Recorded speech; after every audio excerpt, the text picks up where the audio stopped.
우리 오늘 은혜 받으실 말씀은요, 요한복음 21장 3절에서 17절까지 말씀입니다. 요한복음 21장 3절에서 17절까지 한 절씩 교독하겠습니다. 제가 3절 읽겠습니다.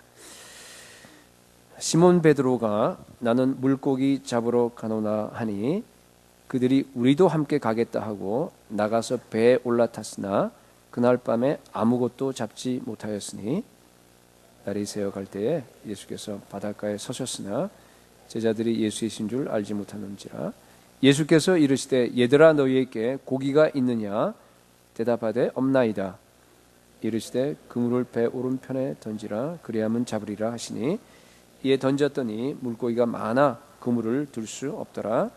예수께서 사랑하시는 그 제자가 베드로에게 이르시되 주님이시라 하니 시몬 베드로가 벗고 있다가 주님이라 하는 말을 듣고 겉옷을 두른 후에 바다로 뛰어내리더라. 다른 제자들은 육지에서 거리가 불과 한 50칸쯤 되므로 작은 배를 타고 물고기 든 그물을 끌고 와서 육지에 올라보니 숯불이 있는데 그 위에 생선이 놓였고 떡도 있더라. 예수께서 이르시되 지금 잡은 생선을 좀 가져오라 하시니 시몬 베드로가 올라가서 그물을 육지에 끌어올리니 가득히 찬 물고기가 153마리라 이같이 많으나 그물이 찢어지지 아니하였더라. 예수께서 이르시되 와서 조반을 먹으라 하시니 제자들이 주님이신 줄 아는 고로 당신이 누구냐 감히 묻는 자가 없더라. 예수께서 가셔서 떡을 가져다가 그들에게 주시고 생선도 그와 같이 하시니라. 이것은 예수께서 죽은 자 가운데서 살아나신 후에 세 번째로 제자들에게 나타나신 것이라. 그들이 조반 먹은 후에 예수께서 시몬 베드로께 이르시되 요한의 아들 시몬아 내가 이 사람들보다 나를 더 사랑하느냐 하시니 이르되 주님 그러하나이다.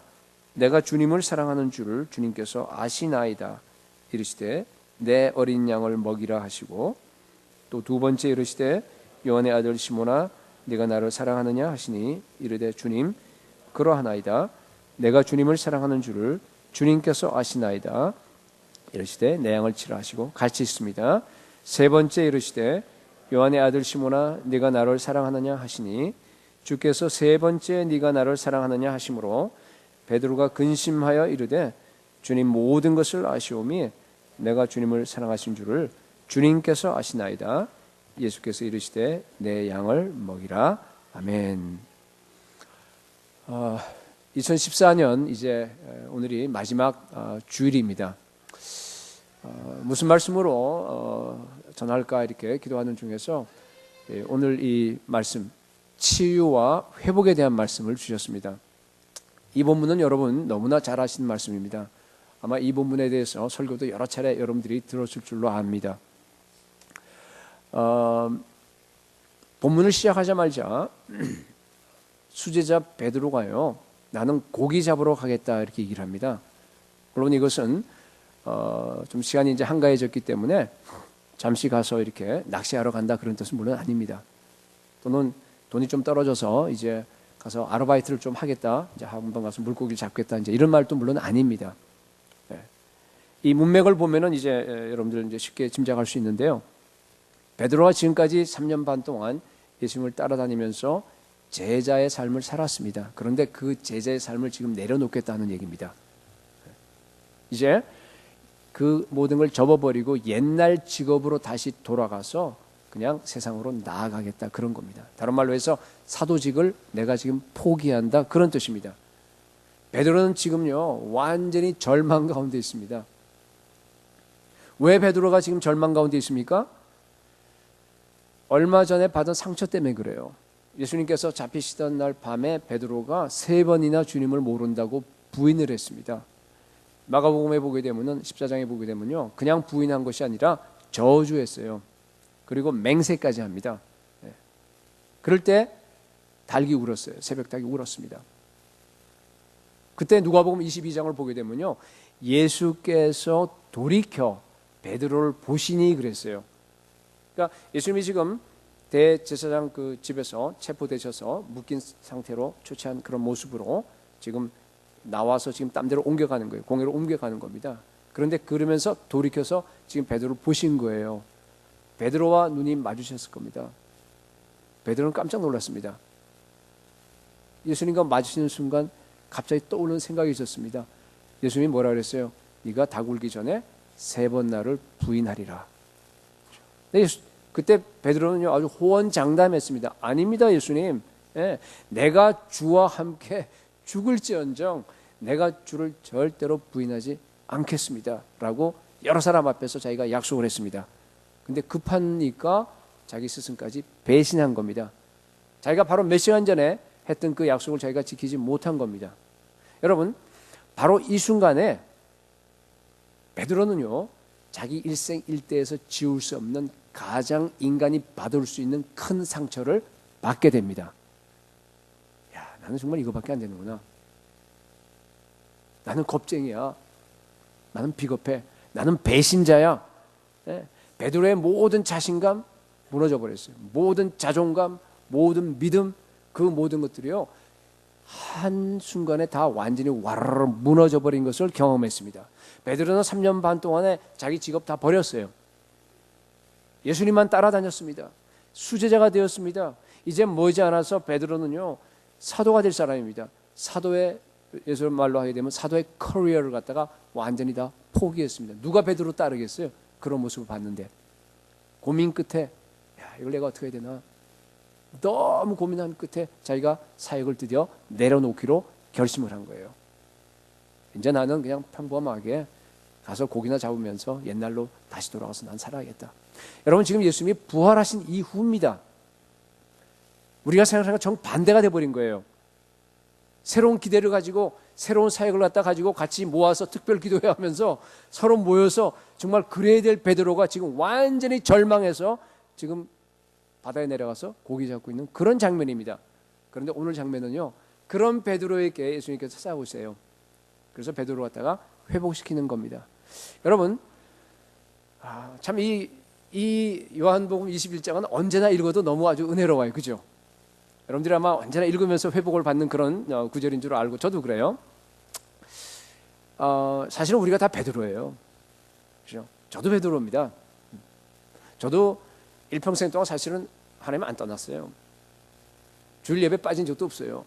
기억이 안 나요. 아마 해외 여행 때문에 할 수 없어서 스케줄이 돼서 했던 거 한두 번이 있을는지 모르겠는데 잘 기억이 안 나고 정말 한 번도 빠진 적이 없어요. 뱃속에서부터 한 번도 하나님을 배반한 적 없어요. 그러나 제가요 수도 없이 예수님을 부인했습니다. 예수님이 그 장면을 보셨어요. 오늘 베드로처럼 눈이 마주친 것처럼. 근데 피하면서 범죄했습니다. 그러나 하나님께서 저를 회복시키셨어요. 마찬가지입니다. 제가 보니까요 예수님을 오래 믿었어요. 참 오래 믿었습니다. 그분은. 그런데 아직도 예수님을 깊이 만나지 못한 분들이 계세요. 그분들을 이렇게 보니까 왜 그런가 보더니만요 결국 상처 때문이에요. 차라리 바깥으로 나타난 상처는 쉬워요. 피가 나고 아프니까 이거 빨리 치료해야겠다 이렇게 되는데요, 내 속으로 있는 상처는 처음에는 아프다가요 나중에 되면 내가 상처가 있나? 나 상처 없는데 아무것도 몰라요. 네. 그런데 문제는 뭔가 하면은 예수님을 깊이 만나지 못합니다. 예수님 만날 때도 있어요. 잠시 만났다 다시 그냥 내려가요. 또 만났다가 내려가고. 오래 지나는데요 신앙에 진전이 없습니다. 여러분, 예수님이 어떻게 베드로를 치유했는지요 어떻게 회복된지 오늘 잘 보시기 바랍니다. 너무 잘하는 말씀이에요. 근데 이것이 남의 얘기라고 생각하지 마시고요, 바로 그런 사람들을 위해서 사실은 오늘 제가 말씀을 준비했습니다. 여러분들이 믿음의 눈으로 떠서 내가 베드로라 생각하고요 이 말씀을 잘 들으세요. 그러면 혹시 여러분 하나님께서 여러분 가운데 오셔서 성령께서 여러분 또 모르는 그 문제를 끄집어낼지도 몰라요. 그리고 그걸 갖다가 치유해 주시고 목표는 뭔가 하면 우리가 회복되는 겁니다. 아멘. 회복돼서 여러분들이 이제 새롭게 출발하는 거예요. 이제 내년서부터는. 자, 예수님이 하신 말씀을 중심으로 치유의 3단계를 우리 살펴보겠는데, 첫 번째 단계는 뭔가 하면요 쉬워요. 첫 번째 단계는 뭔가 하면요 우리의 문제를 깨닫게 하세요. 우리의 문제를 깨닫게 하십니다. 5절에 보니까 예수께서 이르시되 얘들아 너희에게 고기가 있느냐 이렇게 물으세요. 여러분 이게요 원어를 보게 되면은 도저히 이해할 수 없는 단어가 두 개 들어가 있어요. 그 안에 첫째 얘들아예요. 얘들아. 파이디아라고 되어 있는데 이것은요 어른들에게 쓰는 단어가 아닙니다. 인펀트한테 쓰는 거예요. 아니면 조그만 어린애들이 있죠, 그죠? 그 애들한테 쓰는 단어를 좀 다 큰 사람들에게 지금 쓰는 겁니다. 네. 그 의미를 여러분 무슨 의미인가 한번 보세요. 고기라는 단어가 나옵니다. 프로스파기온이라는 단어가 나오는데 이 단어는 신약 성경에 여기밖에 안 나와요. 일반적으로 고기 하면 익시스예요. 그렇죠? 그럼 아마 그거는 그 정도 헬라어는 아마 여러분들이 아실 거예요. 그죠? 우리 고기 모양 해놓고 나서 여기 나와 있잖아요. 그런데요, 여기 다른 단어를 썼습니다. 이건 뭔가 하면은 식탁 위에 빵과 함께 놓을 수 있는 뭐랄까 이렇게 반찬으로서의 고기 조각 그런 뜻입니다. 여러분 이게 뭔가 하면요, 예수님이 그러니까 이런 이미지로 묻는 거예요. 야 어린애들아, 너희들 그렇게 실컷 수고하고 지금 있는데 반찬으로 식탁 위에 올려놓을 만한 고기 조각 하나 너희 있느냐 이런 뜻입니다. 네. 네 손에 도대체 뭐가 들어가 있냐 이런 얘기예요. 그렇게 많이 수고하는데. 해밍웨이의 노인과 바다가 생각이 나요. 그 말을 보면은 말이에요. 늙은 몸을 이끌고 그죠? 노인이 여러분 기억나실 거예요. 바다에 가서 조그만 배를 타고 지금 이제 고기를 잡으려고 뭔가 이루어 보려고 지금 나갔습니다. 하나도 없어요. 못 잡습니다. 40여일 지나고 났는데 드디어 고기가 하나 물렸어요. 대어입니다. 엄청나게 큰 고기예요. 우와 이제 됐구나 생각하고 보는데요. 고기가 너무 커요. 3일 동안이나 낚싯줄을 놓지 않고 고기와 싸움을 합니다. 그 모든 힘을 다 빼가면서. 그러는데 조금 지나니까 어떻게 돼요? 상어떼가 몰려옵니다. 그래서 막 뜯어먹는 게 그 고기를 갖다가. 그러니까 그걸 안 놓치려고 상어와 더불어 이제 막 사투를 벌립니다. 완전히 지치고 완전히 찢겨지고 완전히 상처 수생활 다 돼버렸어요. 그래서 겨우 배를 끌고 80여일 동안 다 지난 다음에 해안가에 도착해 보니까 남은 것은 뭐만 남았습니까? 뼈만 남았어요. 아마 소설 읽은 분들은 그 기억날 거예요. 그죠? 뼈만, 왕성한 뼈만 남았습니다. 온 인생을 걸고 다 자기 걸 갖다 다 소비하면서 온 힘을 다 쏟고 다 그렇게 됐는데 마지막 손에 들은 것은 뭔가 하면 앙상한 뼈 쓰레기입니다. 여러분 그게 인생이에요. 예수님이 지금 묻고 계십니다. 얘들아, 여러분 이렇게 묻고 있어요. 얘들아, 너 손에 좀 뭐가 있니? 얘들아, 너한테 고기 조각 하나 있냐? 베드로는요, 딴 건 몰라도 고기 잡는 건 자기가 제일인 줄 알았어요. 전문가입니다. 그런데요, 그날 밤 아무것도 못 잡았어요. 처음엔 신나게 배를 출항해서 나갔는데요, 아마 그물을 갖다가 배 앞뒤 뭐 좌우고 하면서요, 수백 번은 던졌을 거 아니겠어요? 저녁 7시부터 출발했다 그러면 지금 여기 아까 읽었는데 뭐예요? 동이틀 무렵이에요. 그죠? 그게 새벽이에요. 새벽 5시라고 가정한다 그러면 10시간입니다. 10시간 동안 말이에요. 그냥 그 많은 수고를 하고 허기진 배를 잡고 나중에 막 얼굴에 표정도 없이 그물을 던졌다가 끌어올렸다 던졌다 끌어올렸다 하면서 그런 삶을 살았습니다. 그런데요, 빈손입니다. 예수님께서 그 빈손을 향해서 묻는 거예요. 그냥 너 고기 좀 있냐 이렇게 묻지 않아요. 뭐라고 묻어요? 비꼬듯이. 그죠? 아까 그런 이미지를 가지고서 야 애들아, 너 손에 밥상에 올려놓을 만한 그 고기 조각 하나라도 너한테 있어? 지금 그러면서 예수님께서 찾아가서 어떻게 보면 좀 잔인합니다. 예수님께서. 그렇잖아요. 안 그래도 지금 막 완전히 그냥 자괴감에 완전히 무너져갖고 지금 와서 지금 거기에 말이에요. 지금 다 버리고 와서 지금 거기 와서 상처 때문에 와 있는데 그런 사람한테 예수님께서 뭐예요? 격려하고 위로는 안 해줄지언정 뭐 합니까 지금? 예? 완전히 그냥 비참함을 폭로시키는 거예요. 완전히 찔러요 그냥. 완전히 더 들춰냅니다. 왜 이렇게 하세요? 그렇게 해야지만이 여러분 속에 있는 그 상처가 드러나요. 그래야지만이 여러분들이 회개가 시작될 수 있기 때문입니다. 여러분 한번 돌이켜보세요. 많은 성도들이 실패의 삶을 경험해요. 실패라고 하는 것이 꼭 뭐 이런 게 아니라 병이 날 수도 있고 자기 자녀 문제가 생길 수도 있고 뭐 사업 뭐 많지 않습니까? 그렇죠? 그런 걸 하면서 문제 생기는데, 그죠?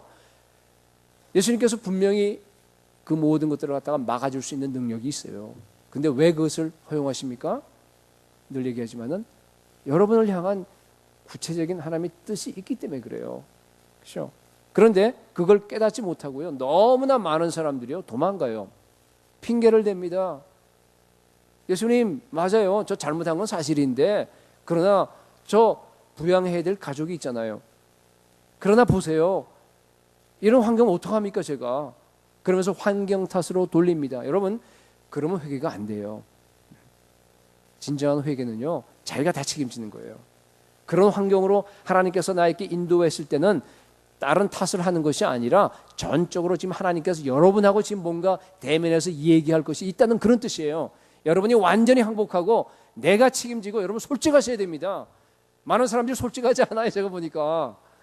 여러분, 거룩해지는 것은 이게 오래 걸려요. 그렇죠? 그런데 여러분, 최소한도 우리가 믿음을 제대로 지키려고 그러면요, 여러분들이 솔직하셔야 돼요. 하나님 앞에 솔직하게 나의 모든 걸 다 내놓고 나서 내 속에 있는 상처와 내 속에 있는 그 모든 죄책감과 그 모든 걸 갖다가 하나님께 내놔야 됩니다. 예수께로 나와야 됩니다. 그게 첫 단계입니다. 두 번째, 6절에서 14절 굉장히 길게 이렇게 쭉 되어 있는데요. 이제 그렇게 나왔을 때에 예수님께서 어루만지세요. 어루만지는 단계가 이제 그 다음에 쭉 나와요. 굉장히 길긴 하지만은 그 6절, 한 세 가지 말씀을 하세요. 거기 보면은 첫 번째는 6절에 보니까 그물을 배 오른편에 던지라. 그렇죠? 그러면 잡으리라. 10절에 지금 잡은 생선을 좀 가져와라. 그런 말씀하시고, 그 다음에 12절에 와서 조반을 먹으라. 그렇게 초청을 하십니다. 그렇죠? 이제 막 제자들 갖다가 지금 이제는 막 세워주는 거예요, 지금. 그죠? 배 오른쪽에 그물을 던지라고 하는 그 말씀에 순종해서 던지니까 어떻게 됐어요? 엄청나게 많은 153마리까지 다 세웠어요. 그 많은 물고기들이 해서 어떻게 뭐 배에도 올릴 수도 없을 정도로 그렇게 됩니다. 여러분, 하나님께서는요, 저와 여러분들을 인생 밑바닥에 완전히 처박아 놓기도 하시지만은 다시 일으키기도 하세요. 우리가 그 경험하지 않습니까? 그런데요, 그게 어루만지시는 겁니다. 주님께서 우리를 갖다 일으키실 때, 어루만질 때 여러분 하나님의 손길을 느끼셔야 돼요. 그리고요, 여러분들이 예수님께서 차려놓은 조반상으로 나오셔야 됩니다. 예수님께서는 여기 보니까 몇 절이에요? 조반상을 만들어 놓고 9절이죠, 그죠? 지금 여러분들을 갖다 기다리고 있는 겁니다. 그런데 많은 분들이 보니까요, 사업이 망하고 건강이 안 좋을 때는 새벽기도 와서 또 저녁기도에 와서 기도해요. 울면서 기도합니다. 그 모습 보면 제일 보기 좋아요. 그죠? 기도하는 모습이 얼마나 보기 좋습니까, 여러분? 있는 것 자기 다 깨어진 모습을 가지고 하나님께 나아가서 기도하는 모습, 여러분 아마 하나님 보시면요, 그 모습 굉장히 기뻐하실 거예요. 그런데 사업이 다시 올라갑니다. 다시 건강해집니다. 그러면요, 너무 바빠요. 사업이 너무 바빠서 안 나옵니다. 다시 건강해지게 되면요, 금요일날 친구를 만나고 여러 가지 일들이 번잡해서요, 금요 기도에도 안 나옵니다. 여러분, 그러기 때문에 여러분 자꾸만 고난이 왔다 갔다 하는 거예요. 자꾸 반복됩니다. 그렇습니다. 여러분, 이때 여러분이 잘 될 때, 못 될 때도 마찬가지고 상관없이 언제나 우리 주님께서 차려놓은 그 조반상, 오늘 여기 나와 있죠? 하나님께서 오기 원하시는 그 상에 나와서 여러분 하나님과 먹고 마셔야 됩니다. 교제하는 걸 얘기하는 겁니다. 그렇죠? 보니까 예수님이요, 참 자상하신 분이에요. 거기에 그 모든 말이에요, 숯불도 펴놓고 또 뭐예요, 거기 고기도 막 구워놨어요. 그거 어디서 생겼을까요? 슈퍼마켓 가서 사왔겠어요? 그런 것도 없었을 테니까. 예수님이 창조하신 거예요. 예수님이 말씀으로 창조하셨어요. 그래서 거기다 다 만들어 놨습니다. 그죠? 그러면서 뭐라 그래 보니까 지금 잡은 생선도 좀 가져와라 그래요. 그 이상해요. 그걸 뭐 가져오라 그럽니까? 많이 만들어 놨는데 또 만들면 될 텐데. 여러분, 그렇지 않아요. 여러분이 하나님께서 여러분 축복하십니다.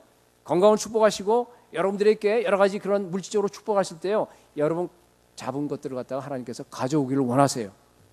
여러분의 헌신을 원하십니다. 여러분의 참여를 원하세요. 혼자 하지 않으십니다. 모든 일을 갖다가 주님께서 같이 하기를 원하십니다.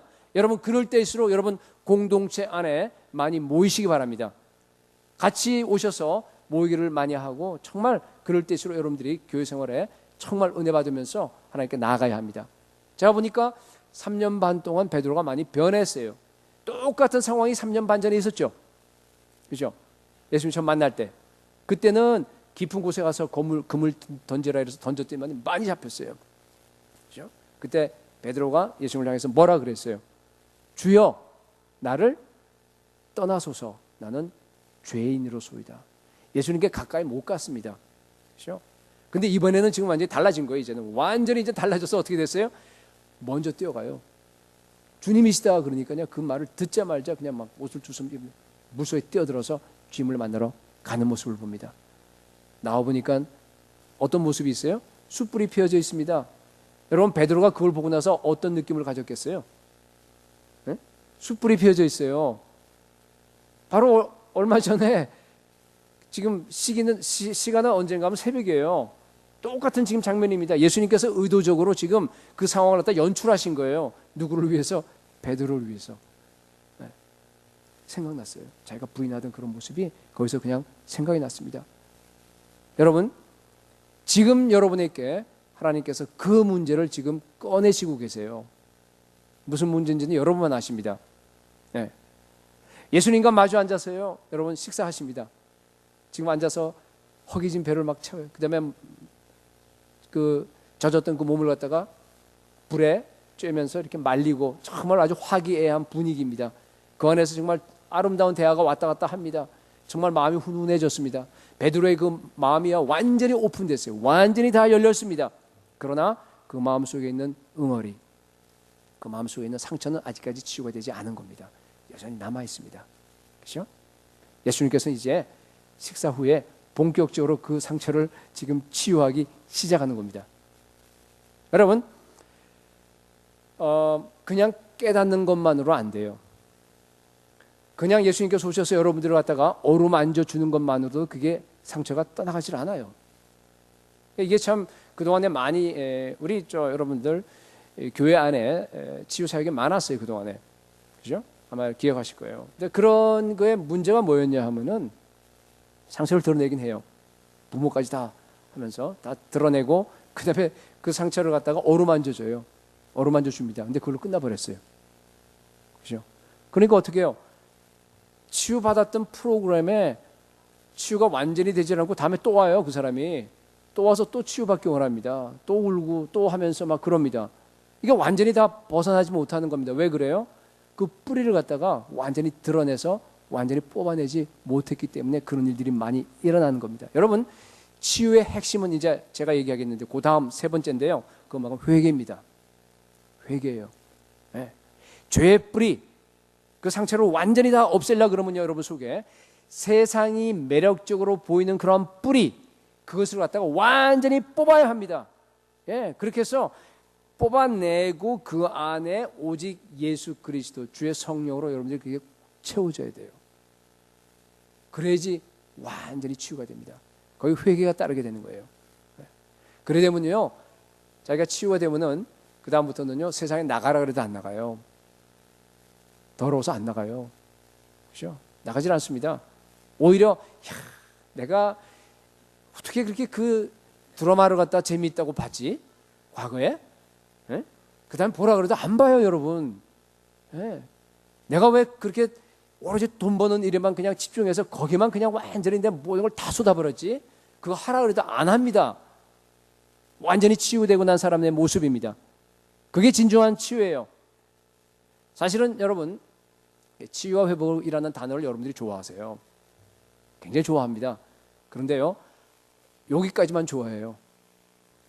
나를 드러내고, 이 모든 상처를 드러내고 그 다음에 상처를 다 어루만져 주기를 원하는 것이 성도들의 마음이에요.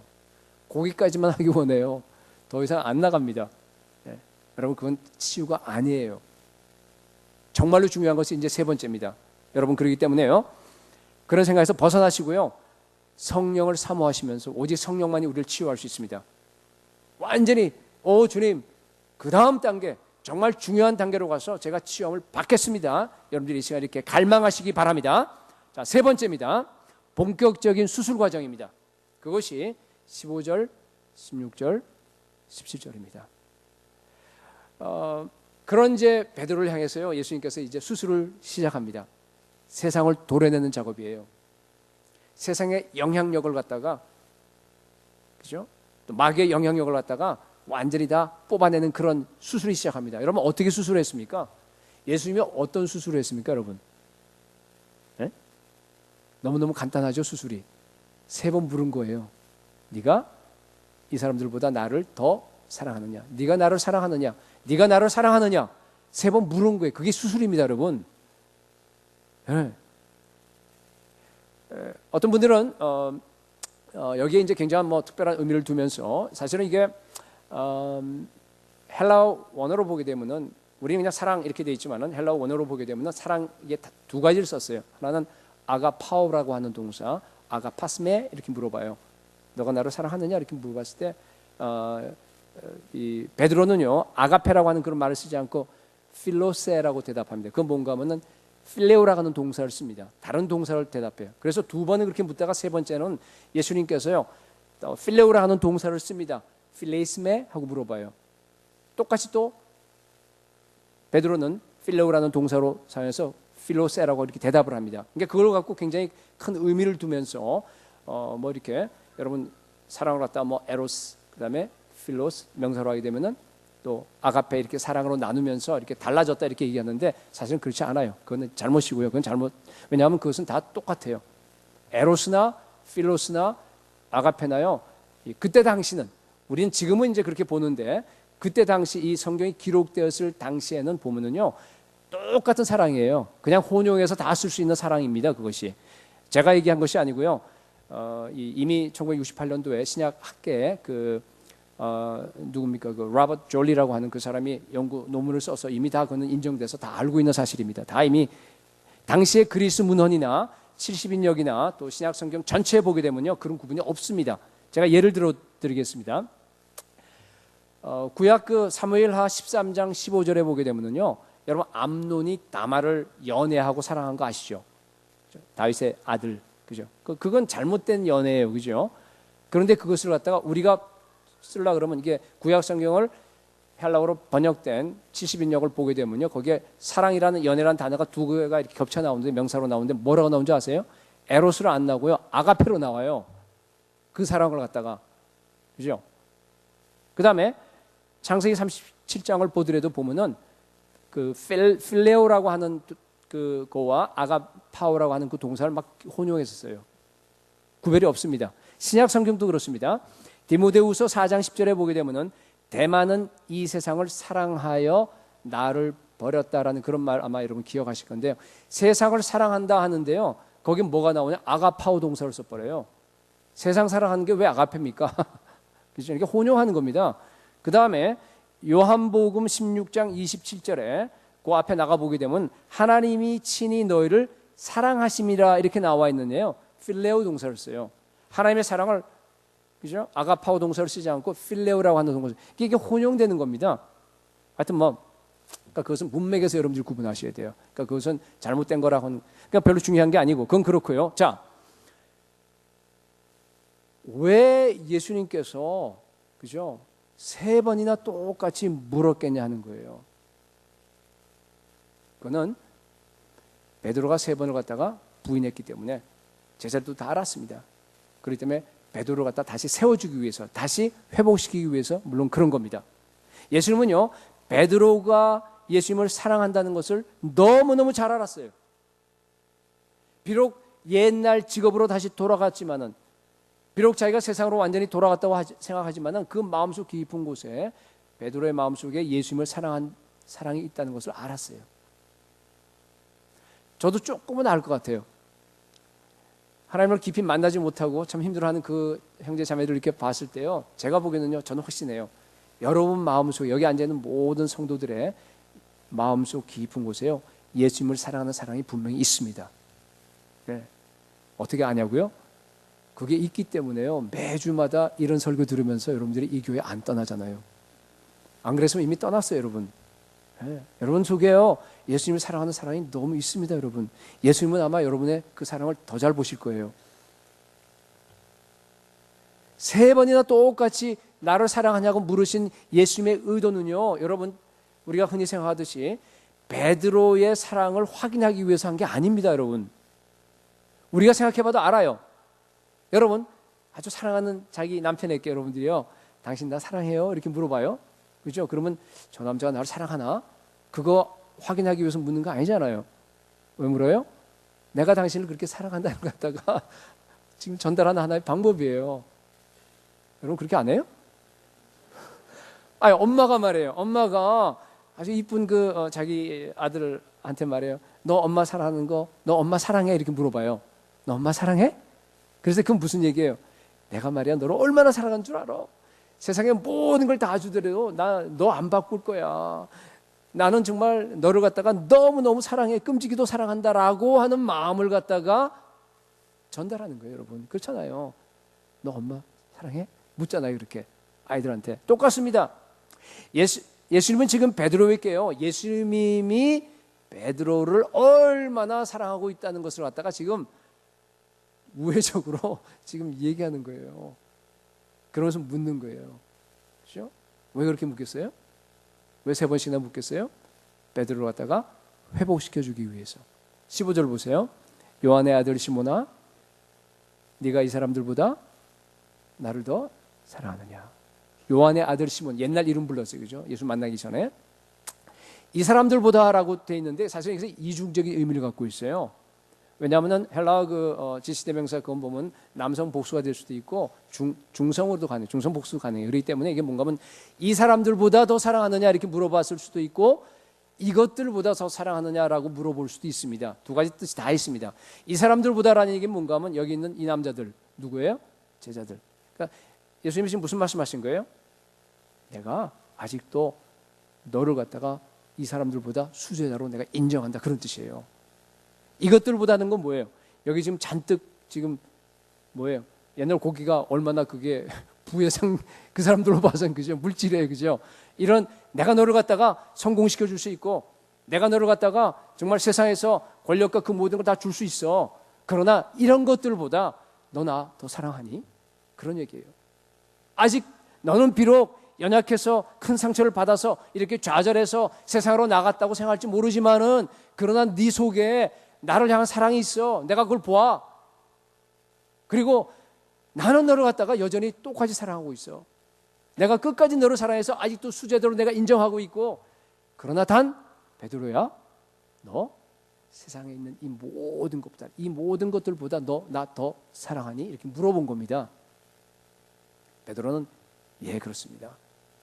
대답했습니다. 그죠? 주님을 사랑하신 줄을 주님께서 아십니다. 예수님께서 내 어린 양을 먹이라. 그다음에 두 번째 또 똑같은 말씀을 하십니다.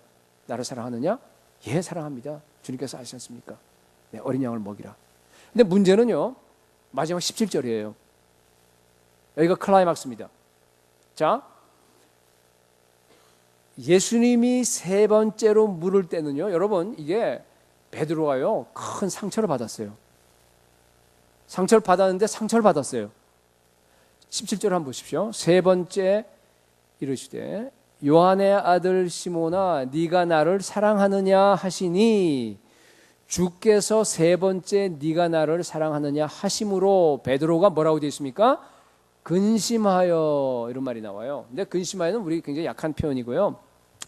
이 NIV에 보게 되면요, Peter was hurt로 되어 있어요. hurt. 피터는 상처받았다 이렇게 되어 있습니다.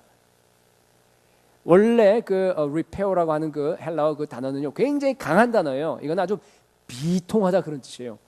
슬픔이 아주 극도로 올라가 갖고 아주 비탄에 빠지다, 그런 아주 강한 단어입니다. 아주 여러분 이게요, 예수님이 뭐 하셨어요 지금?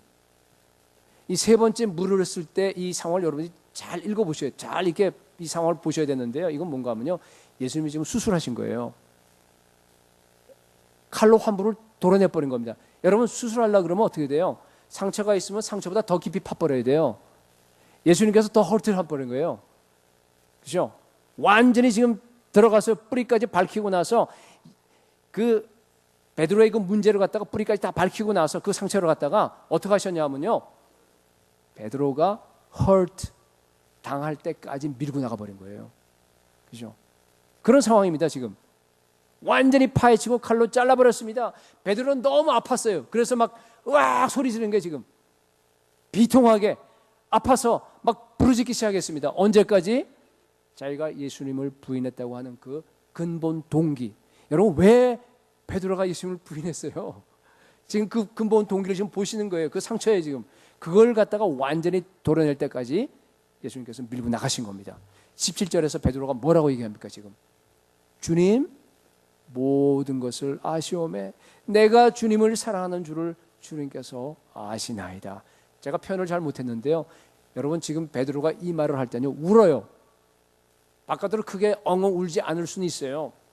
그러나 여러분, 이 말은요 지금 비명 소리를 지르는 겁니다. 행간을 잘 읽어보세요. 여러분, 완전히 grief, 비탄에 빠져서 애통하면서 정말 그 완전히 정말 속으로 큰 상처를 받아서 지금 비통해하는 겁니다.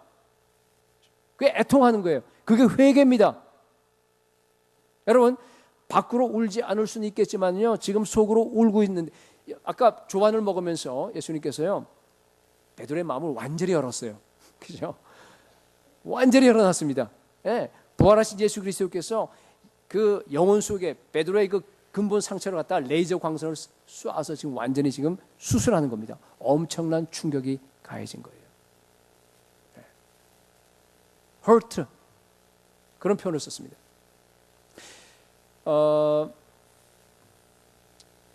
좀 전에, 그죠?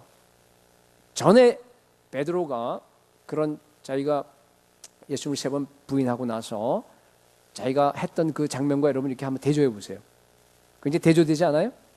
그때 되는 뭐라고 성경에 써 있냐면은 닭이 울었을 때, 예수님을 부인했을 때 닭이 울었잖아요, 그죠? 그때는 뭐라 그랬냐면요, 밖에 나가서 심히 통곡하더라 그랬어요. 근데 사실은 그것은요, 인간적으로 봤을 때는요 훨씬 더 많이 울어요. 많이 자기 감정이 표시됩니다. 그렇지만 그것은 회개가 아니었습니다. 완전한 회개가 아니었어요. 그죠? 네? 내가 왜 이래? 나 정말 이것밖에 안 되는 거야? 이제 다 끝나버렸어. 자기를 향한 한탄입니다. 자기가 한 일을 자기가 미워하는 거예요. 그러니까 자기가 사도직 그만두고 이제 나가기로 결정을 했죠. 여러분, 그것은 불신자도 합니다. 가룟 유다도 그런 회개했습니다. 그런 후회를 했습니다. 그건 회개가 아닙니다. 그죠? 이런 후회는 그냥 일시적인 변화만 가져오는 겁니다. 영구적인 변화를 가져올 수 없습니다. 그런데 여러분, 지금 회개한 거예요, 베드로가. 바로 이 순간 지금 겪는 그 애통함, 그 비통함이라고 하는 것은 완전히 달라요, 여러분. 이거는 회개입니다. 진정한 회개가 일어난 겁니다. 베드로가 예수 그리스도의 그 레이저 광선에 맞아갖고요, 지금 철저하게 다 부셔져 버린 거예요. 지금 이 순간부터 시작해서요, 베드로는 완전히 새로운 사람이 됐습니다. 완전히 변화돼 버렸습니다. 여러분, 예수님께서요 바로 이 순간에 베드로의 2가지를 부셔버렸어요. 2가지를 부셨습니다. 첫째는 뭘 부셨냐면요, 베드로에게 예수님보다 더 중요하게 남아있었던 모든 걸 다 부셔버렸어요. 완전히 부셨어요. 여러분, 베드로는요, 여러분 아시다시피 자기 꿈이 있었어요. 그렇죠? 자기 꿈이 있었습니다. 그 꿈을 이루기 위해서 예수님을 따랐습니다. 물론 돈은 아니에요. 돈은 가장 낮은 그런 성공이기 때문에 베드로가 내가 메시아를 만났다. 드디어 됐다. 여러분, 유대인들에게 제자들도 똑같았는데 메시아라는 의미는 뭔가 하면 다 정치적인 메시아예요. 정치적인 메시아예요. 정치적인 권력을 잡는 겁니다. 지위를 확보하는 겁니다. 수제자가 됐습니다. 이제는 유대 그 사회 안에서요, 여러분 가장 파워풀하게 자기가 살 수 있는 그 기반이 다 성공이 보장된 겁니다. 그런 걸 얘기하는 겁니다. 예수님은 그걸 아셨습니다. 그래서 물으신 거예요. 뭐라고 물었어야 할까? 네가 이런 것들보다, 이것들보다 더 나를 사랑하느냐 물으신 거예요. 네? 내가 너를 153마리나 되는 그런 물고기를 잡는 그런 부자로 내가 만들 수 있어. 내가 너에게 세상의 권력과 지위를 줄 수 있어. 그런데 너는 이런 것들보다 나를 더 사랑하니? 심지어 너 자신보다 나를 더 사랑하니? 하고 지금 물으신 겁니다. 베드로는 네라고 대답했습니다. 2번째, 여러분, 예수님께서 완전히 부셔버린 게 있는데 그것이 뭔가 하면 베드로의 자기의입니다. 여러분 아시다시피 베드로는요 항상 자기가 남보다 우월하다고 생각했어요. 항상 그랬습니다. 얼마 전 것만 하더라도 다 주를 버릴지라도 나는 안 버립니다. 나는 절대로 주님 버리지 않습니다 라고 호언장담했습니다. 여러분, 그것은요 베드로의 진심이었습니다. 베드로가 거짓말한 거 아니에요. 자기 진정한 마음을 갖다 표시한 겁니다. 그런데 베드로는 자기 의에 사로잡혀 있었습니다. 근데 지금은 달라졌어요. 여러분, 전에 같으면은요, 세 번째 물었을 때 베드로가 어떻게 대답했겠어요? 아니면 뭐 첫 번째, 두 번째 물었을 때 베드로가 대답한 게 완전히 달라졌지 않습니까? 옛날 같았으면, 아이, 그럼요, 예수님. 나 사랑하냐고 물어보게 되면은 저는 제일 사랑합니다. 세상 사람보다. 아마 그냥 당당하게 대답했을 겁니다. 지금은 어떻게 대답합니까, 여러분? 울어요. 네. 비통하게. 주님, 제가 주님을 사랑하신 줄을 주님께서 아십니다. 그건 뭔가 하면요, 자기 의가 깨어진 겁니다. 제가 주님을 사랑해요. 그런데 주님, 내 안에는 주님을 사랑할 수 있는 그러한 능력조차도 없는 것을 내가 너무너무 잘 알아요. 주님께서 아시지 않습니까? 라고 이렇게 고백하는 겁니다. 여러분, 예수님께서는 3번씩이나 물으시면서 그러한 것을 갖다가 베드로의 심령 깊숙한 곳에다가 완전히 집어넣었어요. 다시는 잊어먹지 않도록 완전한 회의가 일어난 겁니다. 여러분, 만약 여러분들이요, 교회 안에서 어떤 이렇게 형제를 보면서 아휴, 저 사람 왜 저래? 만약 그렇게 마음이 들고 형제를 판단하는 마음이 있다고 한다 그러면요, 여러분들은 자기의로 충만한 사람입니다. 만약 여러분들이요, 우리 중에서 믿음이 가장 연약한 우리 형제 자매가 있다고 생각합시다. 그 형제 자매를 보면서 그래도 나는 저 사람보다 낫지. 만약 여러분 마음속에 조금이라도 그런 생각이 든다 그러면요, 여러분들은 신앙이 도대체 뭔지를 하나도 모르는 사람입니다. 만약 여러분들이 목자 목녀를 하면서 또 뭐 이렇게 옆에 있으면서 우리 목원들에게 저 내가 깨달은 이 성경 진리를 갖다가 저 사람에게 내가 잘 얘기하게 되면 저 사람의 이런 부분이 고쳐져 주실 텐데 라고 여러분들이 생각한다 그러면 여러분 여전히 자기 의에 충만한 사람입니다. 여러분 할 수 없어요. 베드로가 그걸 깨달은 거예요, 이제. 그렇죠? 할 수 없습니다. 여러분, 우리가 사람 바꿀 수 없어요. 그렇죠? 그냥 기도해 줄 뿐이에요. 그냥 받아줄 뿐입니다. 여러분, 베드로와 같은 그런 사람들을 갖다가 하나님께서는요, 잘 들으세요, 실패하는 자리로 이끄십니다. 네. 여러분의 마음이 진심이든 아니든 상관이 없습니다. 비록 진심으로 여러분들이 교회를 섬기고 비록 진심으로 여러분들이 하나님의 일을 갖다가 한다 하더라도요, 그 진심 어린 열심까지 하나님께서 꺾어버리십니다. 여러분을 좌절하게 만들어버리는 게 베드로 케이스입니다. 왜 그러세요? 여러분을 갖다가 정말로 치유하기 위해서, 정말로 여러분들을 바꿔서 회복시키기 위해서. 그렇죠? 회복이라고 하는 것은 정말 하나님의 형상대로 여러분들을 갖다가 예수 그리스도의 그런 아름다운 형상대로 거룩하게 바꾸기 위해서 그런 겁니다. 그러기 위해서는 여러분 속에 있는 자기 의라고 하는 독을 다 도려내셔야 됩니다. 여러분, 하나님의 나라 일이나 교회 일이나 뭐 여러 가지 이런 것은요, 그런 열심으로 하는 거 아닙니다. 나의 진심으로 나의 열심을 갖고 하는 거 아니지 않습니까? 나의 지혜나 나의 능력으로 하는 거 아닙니다. 그것으로 채우면 안 됩니다. 언제나 여러분 예수 그리스도의 의로 채우시기 바랍니다. 하나님께서 여러분들을 갖다가 그 단계까지 지금 이끄시려고 그러는 거예요. 그래서 실패도 주는 거예요. 신앙에 열심히 있고 막 하려는 사람들이요, 먼저 무너져 버려요. 그거 공식입니다. 그렇게 무너져야 돼요. 그래야지만이 철저히 부서질 수 있기 때문에 그렇습니다. 여러분, 그렇기 때문에 여러분 신앙이라고 하는 것은요, 내가 주님을 위해서 얼마나 많은 사역을, 얼마나 많은 일을 갖다가 할 수 있을까? 아닙니다. 내가 주님을 위해서 얼마나 그 사역을 갖다 잘 이루어서 성공적으로 그 모든 사역을 할까? 아닙니다. 뭡니까? 내가 주님을 얼마나 많이 필요로 하는가? 내가 주님을 얼마나 많이 의존하는가? 의지하는가? 내 힘이 하나도 없기 때문에 100% 모든 게 다 주님의 은혜예요. 아까 우리 찬양했듯이 다 은혜입니다. 그래서 그 은혜만을 붙들고 오직 예수 그리스도께 나아가서 우리가 정말 예수 그리스도와 하나 연합하는 그런 믿음의 자리까지 우리 예수님께서는 여러분들이 오기를 바라십니다. 여러분, 그게 바로 진정한 치유입니다. 그 치유를 오늘 이루신 거예요. 그걸 회복이라고 우리가 얘기합니다. 원래 모습대로 회복이 된 겁니다. 다시 한번 말씀드립니다. 여러분 속에 있는 그 잘못된 회복의 이미지를 지우시기 바랍니다. 치유와 회복은 그런 것이 아닙니다. 문제를 드러내고 나서 감싸주는 것이 아니에요. 우리가 할 수 있는 일은 거기까지밖에 없어요. 그러나 마지막에 성령께서 하셔야 됩니다. 마지막에 예수님이 하셔야 됩니다.